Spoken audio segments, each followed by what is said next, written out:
Well, I have moved my Sex Discrimination Amendment, acknowledging Biological Reality Bill 2024. I think this is a debate that we need to have, and it's concerning many Australians, what is happening in our country.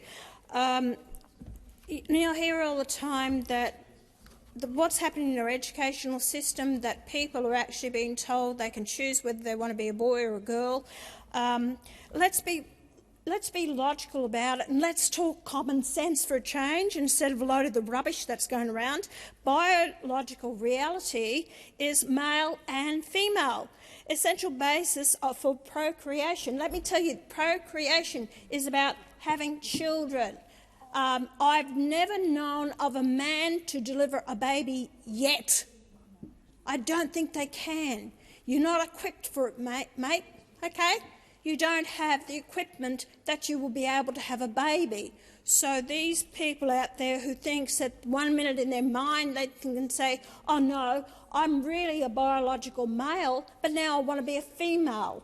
And then to include them in all this about stillbirths. We've got to consult. They should be consulted because they're transgender. They're on the way from moving from a male, biological male, to a female. So they've got to have an opinion about stillbirth. Oh, give me a break, will you?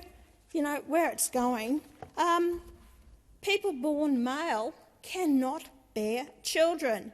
It's determined by the chromosomes and it's determined by DNA. Doesn't matter how much you might think about it, no matter how much you think you want to be a female, you cannot and never will be a female. Doesn't matter how many bits and pieces you have cut off. Doesn't matter what you add, how many sex hormones, how many puberty blockers. You will never, ever, ever be a female. That's it.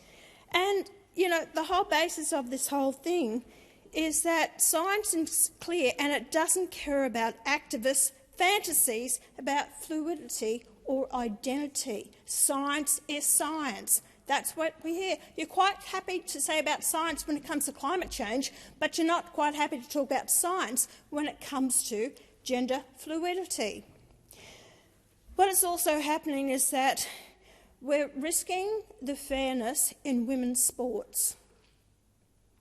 You have these men that are then saying, oh, look, I'm a female today, I want to join and get into female sports. Well, I watched a video there of that roller skaters, and he was clearly a male, and he's in the women's sports, and he's nudging and he's pushing them around. You know, biological males have the strength, they have the muscles, they actually are built differently to the females. Why are we allowing this to happen?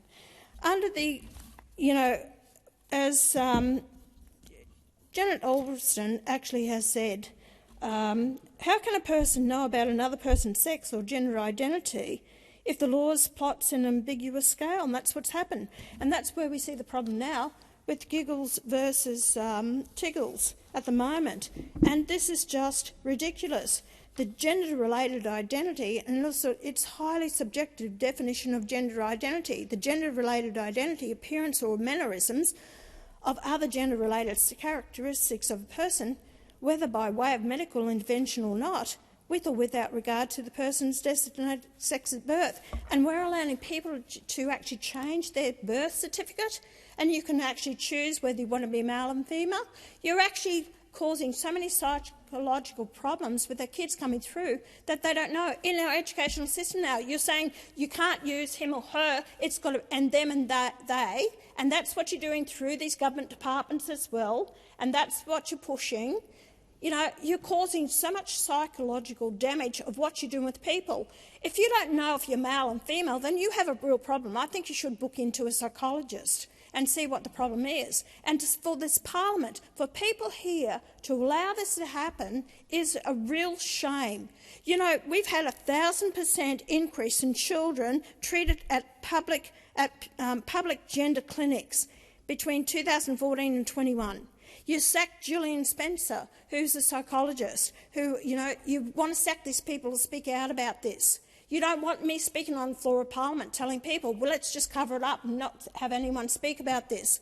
This has to be debated and it has to be discussed, and you have to have common sense, because you're destroying kids out there and their little minds. You're playing with them. They are either male or female, and that's the way it should be. Senator McKim.